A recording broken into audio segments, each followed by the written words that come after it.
Alrighty guys, hi, it's Amanda. I am back for another video. If you can tell by the title of this video, it's a little bit different from the content I typically provide. However, I have been a watcher of the beauty community and the drama community for the past several years. And when this all started happening, there was a couple of videos that really kind of struck a nerve with me, and I was like, I would like to provide my opinion on this. And I'm sure it's not wanted and it's probably not even needed, but I am going to go ahead and provide my opinion since I have a platform now to do so. So what I'm going to be talking about today is going to be Jeffree Star and the ongoings that are happening with him in the drama. So if you're new here or you're new to hearing his name, this is not uncommon for Jeffree Star. He is often placed in situations such as this, which have been recorded and talked about previously when this has happened in the past. He has apologized for that and tried to show that he has changed. However, in recent videos that were uploaded, it is being alleged that those behaviors are still ongoing and that he's still being a questionable character.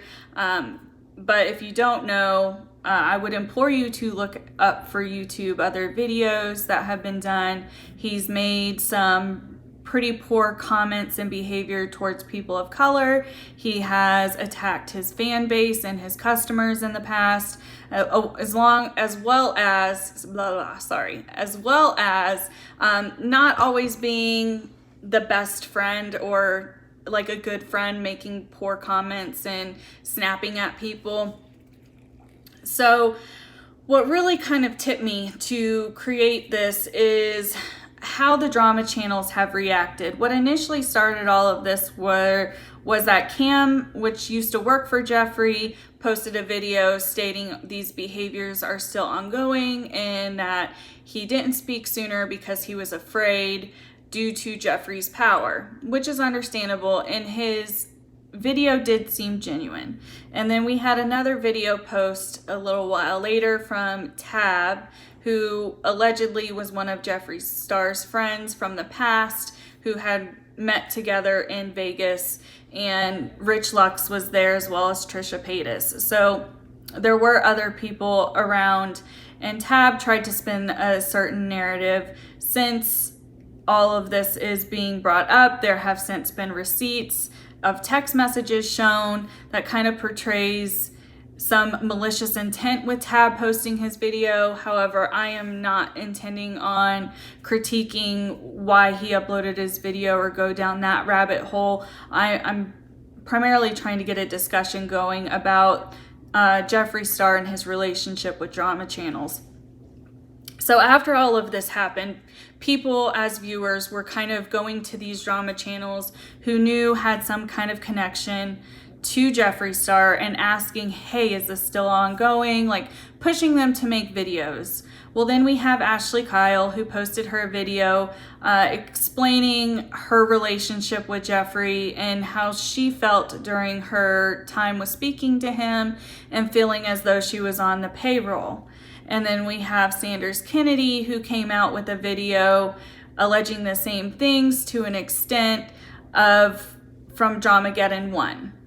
So first off, what I want to point out is they're using payroll as a play on words. So Jeffree Star never actually paid them, and if you watch those videos, you'll see that they are more referring to the ad revenue that they got making the videos from the information Jeffree Star was posting, or not posting, but providing them.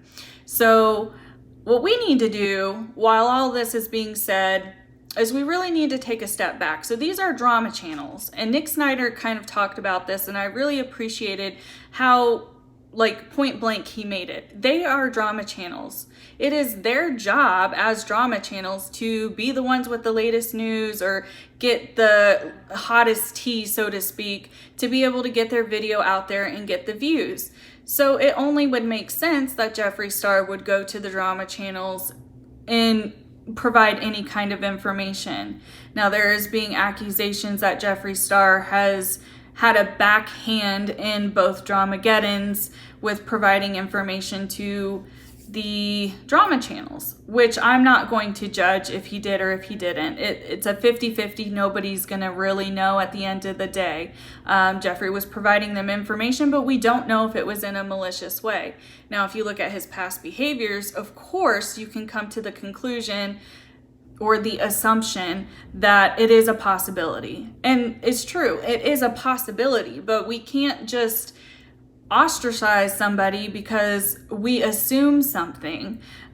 So, you know, with that, I was kind of put off by how they were trying to make it seem like Jeffree Star was paying them. It's been an ongoing joke with some of the drama channels, and you know, it's come back to bite them, so to speak. So then we have, I already mentioned how nicksnider made his video, and he also clarified, you know, he doesn't really have any kind of relationship with Jeffree Star whatsoever. And that brings up another topic, like, we only see what they want us to see. And I've mentioned this in other videos. We only see what these YouTubers want us to see. We don't actually see everything, even though they try to allude to the fact that we do. So if they post a video or they make a tweet or they follow somebody, we just are assuming that they're friends. And what we really need to realize is that's not true. I have followers, I have viewers now, and I don't know all of you.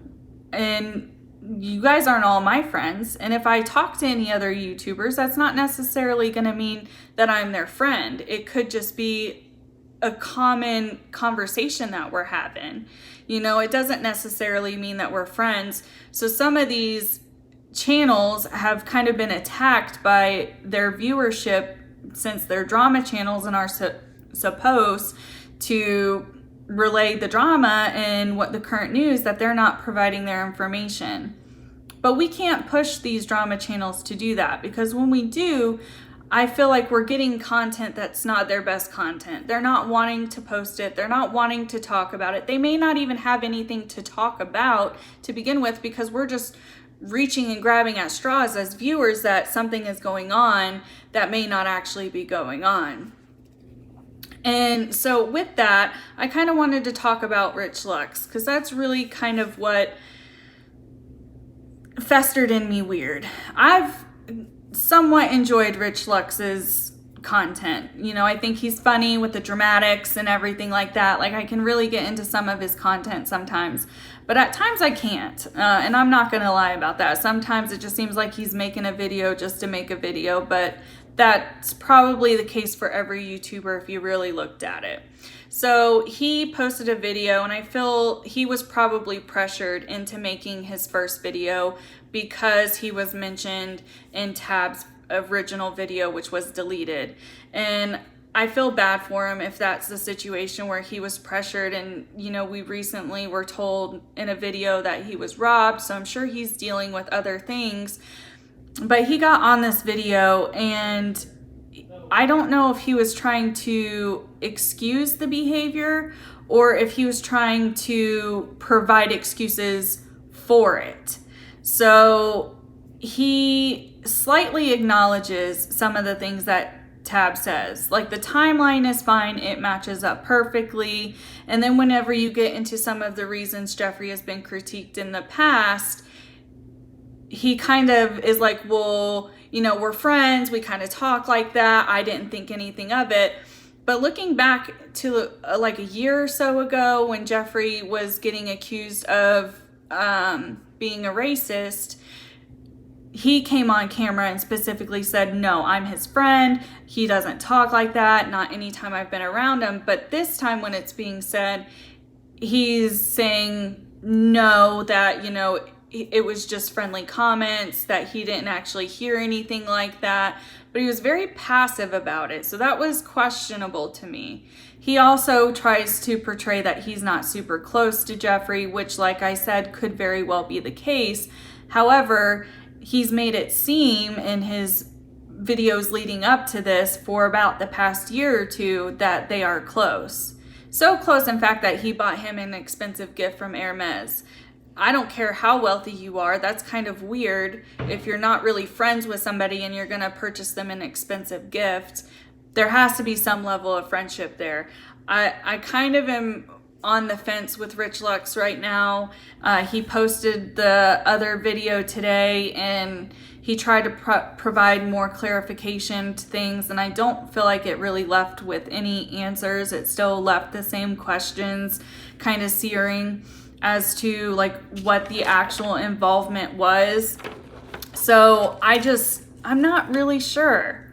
I'm really not, and that kind of bothers me because I do really enjoy watching some of his content, but I have kind of come to the conclusion through all of this that I want to support and watch YouTubers who, sorry, that just came down, who align with me to some level. And I feel like most people watch things kind of mindlessly just to consume things, to get their minds out of whatever day or whatever troubles that they're having. We're all human. We all have issues. We all have things going on. So we just kind of mindlessly watch. And there's nothing wrong with that, but I am going to personally try to be more mindful in watching people's content. Because if we're watching the content, it is in turn giving them income.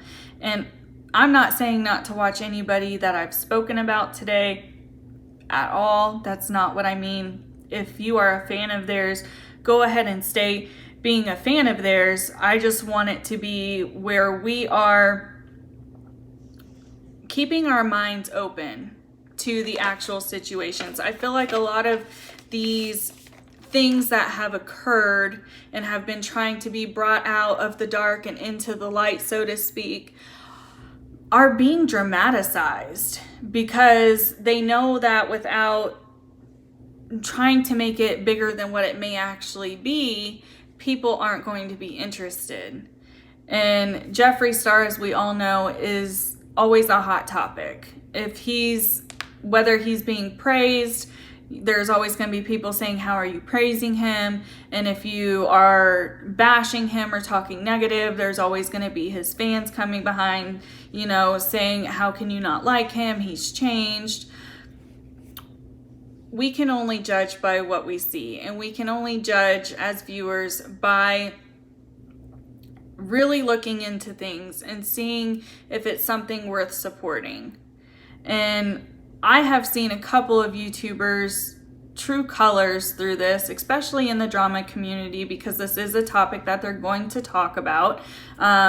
I can really start to pinpoint and see which ones I'm going to continue to watch and which ones I am going to probably be cautious of watching, just on how they have provided information and how they have handled themselves during all of this.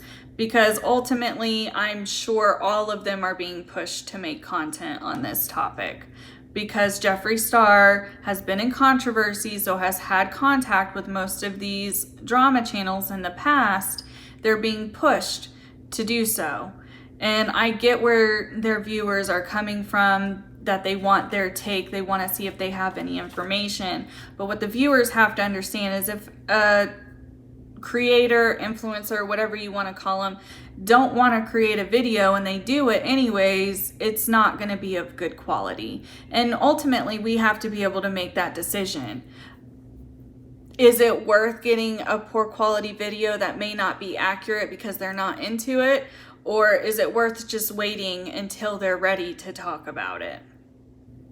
I don't know. You guys tell me what you think about all of this. I know I didn't go into every detail and I didn't discuss every little bit, but I did pick the things that I felt were important to talk about. If you have differing opinions or you want to argue some of the things I had to say, feel free to go ahead and leave it down in the comments. I don't mind. Just don't provide anybody hate. I don't believe that that's healthy, or it's not constructive in any way. So guys, again, if you're new here, go ahead and like and subscribe to my channel, and I will see you next time. Bye.